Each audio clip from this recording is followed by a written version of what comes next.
सबसे पहले देखो, ये इंडियन एक्सप्रेस का आर्टिकल है, कल की ही आर्टिकल है 29 अगस्त की।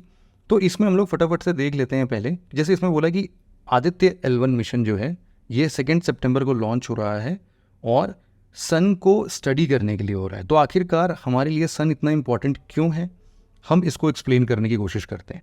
तो इन सब के लिए ना सबसे पहले हम अपने बेसिक्स पर चलते हैं भाई। देखो, इस पूरे कॉन्सेप्ट को समझने के लिए हमें समझना पड़ेगा कि आखिरकार ये लैग्रांज पॉइंट होते क्या हैं, क्योंकि अगर ये नहीं समझ पाए तो हम लोग पूरा मिशन नहीं समझ पाएंगे। तो ये लैग्रांज पॉइंट टोटल कितने होते हैं? ऐसे 5 पॉइंट्स होते हैं किसी भी दो हेवनली बॉडीज के बीच में। कैसे होते हैं ये, क्या खासियत होती है इनकी? ये देखो, ऐसे पॉइंट्स हैं जहाँ पर मान लो कभी आप अपना स्पेसशिप में मस्त ट्रैवल कर रहे थे, लेकिन ट्रैवल करते करते आपको लगा कि यार थक गया हूँ, अभी इसको कहीं स्टेशन कर देते हैं और ऐसी जगह पर पार्क करते हैं कि वापस आऊँ तो ये वहीं मिले। मतलब कि एक ऐसा पॉइंट जहाँ से हर एक चीज़ बिल्कुल स्टेबल हो जाए। मतलब उसको ऐसा भी हो सकता है कि भाई अगर आपने इसके बहुत करीब रख दिया किसी प्लैनेट के तो वो इसके अंदर समा जाएगा, अगर किसी ऑर्बिट में डाल दिया तो वो चक्कर लगाता रहेगा, पता ही नहीं चलेगा इतने बड़े चक्कर में कहाँ पर आपको मिलेगा वो। तो कुछ ऐसे स्टेबल पॉइंट्स होते हैं जो कि प्लैनेट्स के साथ मोशन करते हैं और वो एक स्टेबल पॉइंट होते हैं। वहाँ पर कोई भी ऑब्जेक्ट या फिर कुछ भी चीज़, जैसे सैटेलाइट है यहाँ पर, अगर आप उसको ड्रॉप कर देते हो तो वो मोर और लेस कांस्टेंट रहेगा वहीं पर।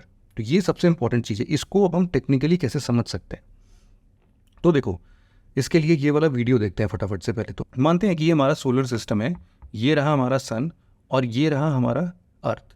हम लोग एक ऐसे प्लेन को ऑब्जर्व कर लेते हैं, जैसे कि देखो यहाँ पर आप देखना कि अभी हमारा अर्थ रिवॉल्व कर रहा था, लेकिन हम एक ऐसे शेप को ले लेते हैं, एक ऐसे ग्राफ को ले लेते हैं जो कि इसके साथ साथ वो भी रोटेट करे, मतलब रोटेटरी ग्राफ लेते हैं। तो उसके अंदर घुस के देखेंगे तो भाई अर्थ और सन तो बिल्कुल कांस्टेंट ही दिखेंगे, मोशन में ही नहीं दिखेंगे।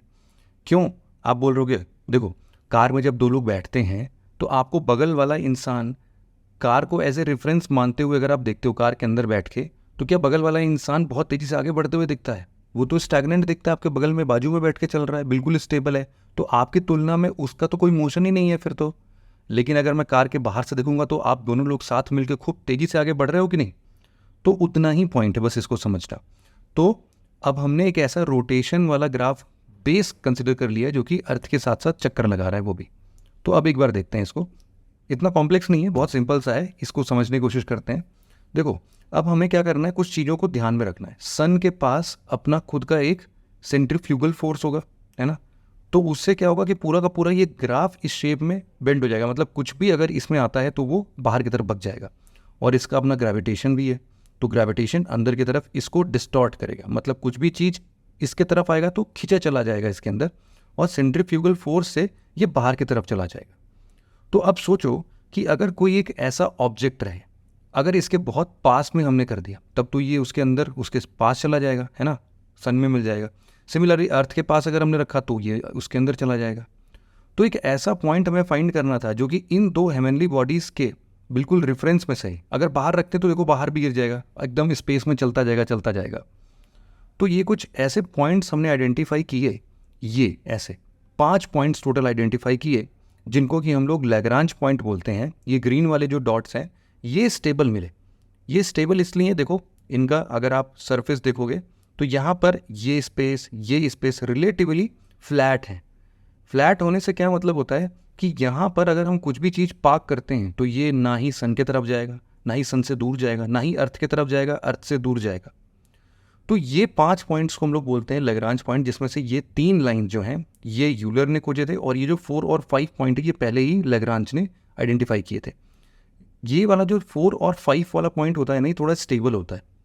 स्टेबल होने का क्या मतलब है कि अगर ये थोड़ा सा आगे पीछे डिविएट भी हुआ ना तो भी ये लगभग वहीं पर आपको पॉइंट मिलता रहेगा। लेकिन अगर कोई अनस्टेबल सा है तो एक बार 1 2 3 लोकेशन से अगर ये थोड़ा सा भी हुआ ना तो या तो ये अंदर की तरफ घुस जाएगा, बिल्कुल खिंचा चला जाएगा, या फिर बाहर की तरफ निकलता चला जाएगा। अब देखो यहाँ पर एक चीज़ और ध्यान देने की बात यह है कि ये 4 और 5 कोई नया चीज़ नहीं है। जुपिटर के अराउंड आप देखोगे कि लैग्रांज पॉइंट प्लैनेट में हमेशा एस्ट्रॉइड्स के चक्कर बना बना के ना वो सारी चीज़ें उसमें बेस्ड रहती हैं हमेशा। तो उस तरीके से चलता रहता है ये सब बहुत अच्छे तरीके से चलेगा। तो अब यहाँ पर अब हमें ध्यान देने की ज़रूरत है कि चूंकि L4 और L5 के पास में ये क्लस्टर्स जो बनते हैं वो भी नेचुरली थे, तो इसलिए लैग्रांज पॉइंट को हमने खोज भी लिया था और फिर बाद में यूलर ने 1 2 3 को भी खोजा। तो 1 2 3 वाला जो सिस्टम है ना, वो चूंकि सन को और क्लोजली ऑब्जर्व करता है, तो हमारा जो आदित्य L1 मिशन है वो इस तरीके से जाएगा। अब देखो यहाँ पर कभी कभी आप लोग ये वाली फोटो देखोगे जिसमें ये जो अर्थ से यहाँ से निकल के स्लिंग शॉट लिया और ये फिर ऐसे ऐसे घूमने लगा, तो आप सोच रहे हो कि ये कौन सा ऑर्बिटल शेप है ना। तो ये इस तरीके से होता है कुछ। यहाँ पर देखना, जैसे कि ये L2 पॉइंट पर है, तो ये L2 पॉइंट पर वर्टिकल मोशन भी करता है और जो रोटेशन या रिवॉल्यूशन वाला जो स्पीड है वो तो रहता ही है। तो ओवरऑल अगर हम देखें तो देखो ये कुछ इस तरीके से चलता हुआ हमें हमेशा दिखाई देता है। तो इतना कॉम्प्लेक्सिटीज़ में नहीं जाना है, मतलब कि हमें बस विजुअली पता होना चाहिए कि अच्छा ये इस तरीके से मैप्ड है, ठीक है। अब हम थोड़ा सा और बेसिक डिटेल में समझते हैं। देखो L1 मिशन के बारे में तो पढ़ लिया हमने, ठीक है। तो इसरो का मिशन जो कि L1 पर पार्क होगा। L1 पर क्यों पार्क हो रहा है? क्योंकि देखो अनऑब्स्ट्रक्टेड व्यू मिलेगा ना उसको सन का, तो बहुत अच्छे तरीके से पढ़ पाएगा।